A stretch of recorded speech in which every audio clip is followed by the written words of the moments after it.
Okay, which repairs and upgrades actually move the needle for CNY buyers before you list? So I actually have a video, it'll be coming out soon, about the highest ROI repairs and upgrades you do. But essentially the biggest one by a mile is just getting it as clean and decluttered as possible. And there's a thing where, like, when you're living in your house, you kind of, you stop noticing, little things here and there. They kind of become background noise to you. Whereas if you get a professional cleaning service in, like, they're going to wipe down the baseboards and like these types of things that, like, someone like me, not super detail oriented, I miss that.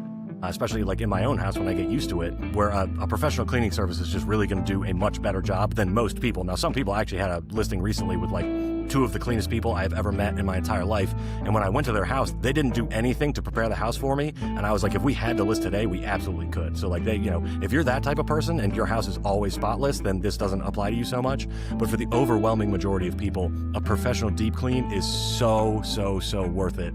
And then same thing with decluttering, is just get as much stuff out of your house, put it in closets, put it in sheds, get a storage unit if you have to, in the basement, anything like that. But just kind of get the stuff out of the rooms, and it's just going to make the rooms look a lot bigger. And when people are walking around, it's going to be easier for them to picture, okay, my couch would go like this, and I could put my desk over here, and I've got that bookcase I really love, it would look great there. Whereas if you just have stuff everywhere, it just makes it harder for the buyers to kind of imagine their life in the house. So number 1, number 2, number 3, and number 4 is cleaning and decluttering. Then going on beyond that, like interior painting does make a huge difference. Like especially if you're looking at like doors, you get fingerprints, especially if you have kids. Those around the door handles kind of get grimy, and so painting the doors and things like that.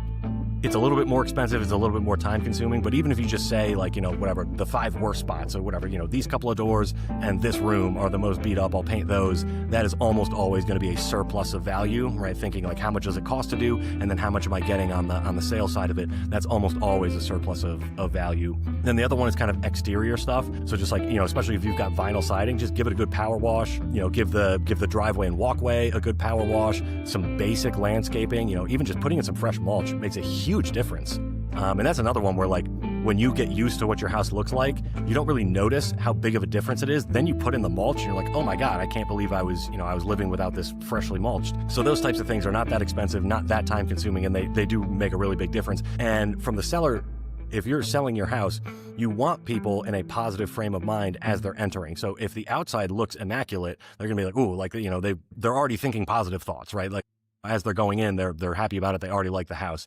So that makes a big difference. Then the last one, and this is kind of the most expensive and time consuming, and the one that you got to think the most about, are like kitchen bathroom mini makeovers. So the kitchens and the bathrooms are by far the most value additive rooms in the house. And so where it doesn't really make sense to do like a full kitchen remodel, because it's just way too expensive, unless we're talking about like a higher end luxury house. But painting the kitchen cabinets is a big one, because again, a lot of the houses around here are 40s, 50s, 60s. They've got the raw wood cabinets, which I quite like, but they just don't look very modern. So if you take a raw wood cabinet with like one of those old-timey handles on it, and then you paint it and put a modern handle on it, it looks like a brand new kitchen. Yes, painting cabinets is a pain in the butt, and it is time consuming, but that really does make a huge difference on it. So, kind of painting the cabinets, putting on a new countertop, like a quartz countertop is not crazy expensive, but it just looks and feels so much more premium than laminate. Again, these 50s, 60s, all of those countertops were laminate back then. So if it's never been upgraded, that's one that's almost always going to be a surplus of value. And then things like changing the faucets, kitchen and bathroom sinks, those faucets, getting those upgraded will make a difference. A new mirror in the bathroom, that type of thing. So like the mini makeovers can be worth it, but there again, that's where we would want to have a conversation about it and just decide like so if you're listing your house, what are things that are going to be value surpluses, right? And then there's actually some things to think about where it may not be a technical mathematical value surplus, but there's a how quickly your house sells aspect to it that is also something to consider. So even if, let's say you spent $3,000 on repairs and increased the value by $3,000, if it sold in 5 days instead of 20, like that was worth something too. So even though it's not worth something in the dollar amount, just getting it done and you're not having to go home and grab your dog and take it away for a showing, and it's just, when your house is on the market, it's stressful. So the less time it's on the market, the easier it is on you. So there's some things that are worth doing just because it's going to sell quicker. It may not necessarily sell for more, or may not sell for more than you spent on the upgrade, but just the ease and the peace of mind of it is worth it.